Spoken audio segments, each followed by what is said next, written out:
Welcome back to another episode of The Fuse from Market Match. I'm Aaron Gregerson, the Chief Digital Officer here at Market Match.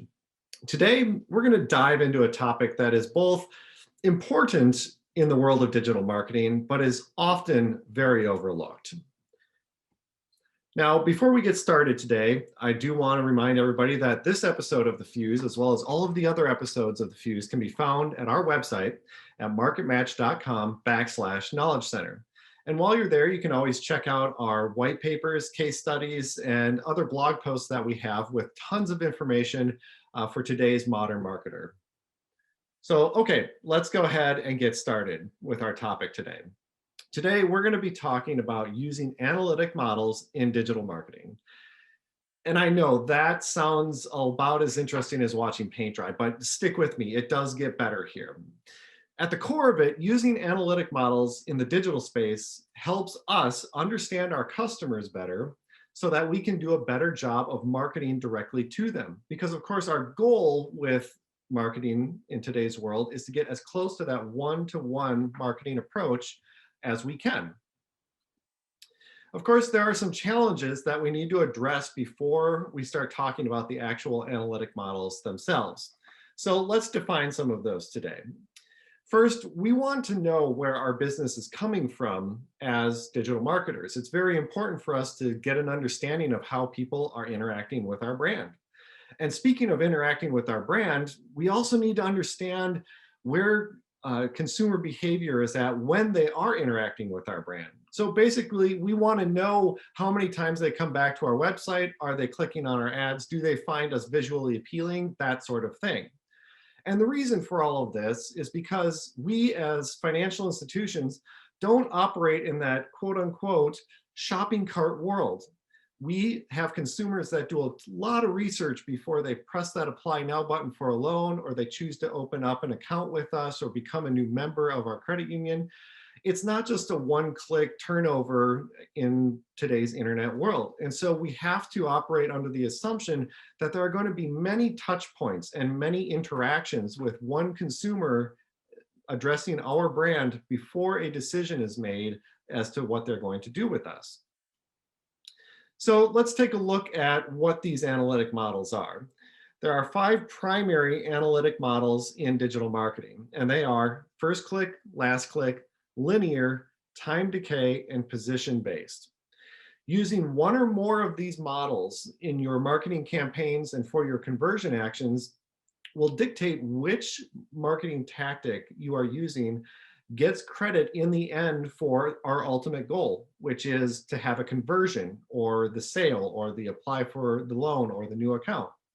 And so by picking one or the other, we can basically weigh out which tactics are going to operate better in a results-oriented environment. Now, I'm a visual learner, and so I always appreciate when there's something such as a graphic that can explain what I'm talking about a little bit better. And so on this page here, we're taking a look at graphical representation of the 5 analytical models. And so the way attribution works in digital marketing is by tracking different interactions that consumers have with our brand up until they complete a sale.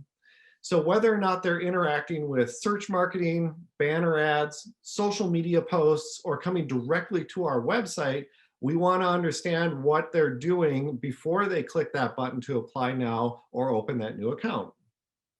The model that is chosen for a specific conversion action or for your marketing campaign will then attribute the value of that conversion to that specific tactic. So for instance, if you are using the first click attribution model that is shown in the upper left-hand corner of the screen here, and let's say John Smith starts interacting with your brand. First, he clicks on a banner ad and goes to your website and takes a look at the rates that you have on auto loans. But then he leaves the website and goes to a different bank or credit union's website to take a look at what their rates are. But then after discovering that you have a lower rate, he types in the address directly and comes back to your website through direct traffic. Well, if he were to then click that apply now button, that conversion is going to be attributed directly to the banner ad that John first clicked on when he started interacting with your brand and with your site.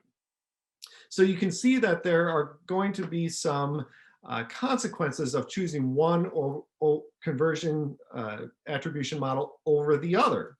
But that's not to say that not one is better than the other. It just depends on what the goals are for your specific campaign and for your specific conversion action. Now, the goal with using attribution models and analytic models in digital marketing is to assign the appropriate attribution to the conversion actions so that we can better manage our channels, our media channels, and our digital ad budget. Because if we know that people are coming to us and converting based off something like a search marketing ad, more dollars should put behind that tactic than any other tactic that we're using. And by understanding the tactics and which ones are creating conversions, we can better manage the entire campaign, create a better strategic approach, and just overall have better marketing campaigns and better interactions with our consumers. So how do we find these conversion models? How do we implement them? Well, there are a couple of different ways. In both Google Analytics and Google Ads, you are able to set up attribution models for specific conversion actions on your website, through your ads, whatever the case may be. Google Analytics also allows you to define an attribution model for your entire site. So if you're looking at specific page content, you can define an attribution model for that specific page on your site, and it will tell you which ways people are getting to that page and what they are doing when they get there from different sources and different tactics that you have in play. Social media campaigns are also involved here on some level because we can use something that's called a UTM tracking code and put that into the URL of even our organic social media posts as well as our paid advertising posts. And that allows us to track that through analytics to understand what role social media is playing in people closing a sale with us and converting on our site. So with that, thanks again for viewing another episode of The Fuse here at Market Match. As always, check out all of our episodes at marketmatch.com/knowledge center and drop a comment in the question or a question in the comments rather if you have anything that you'd like to discuss with us. Thanks again for tuning in.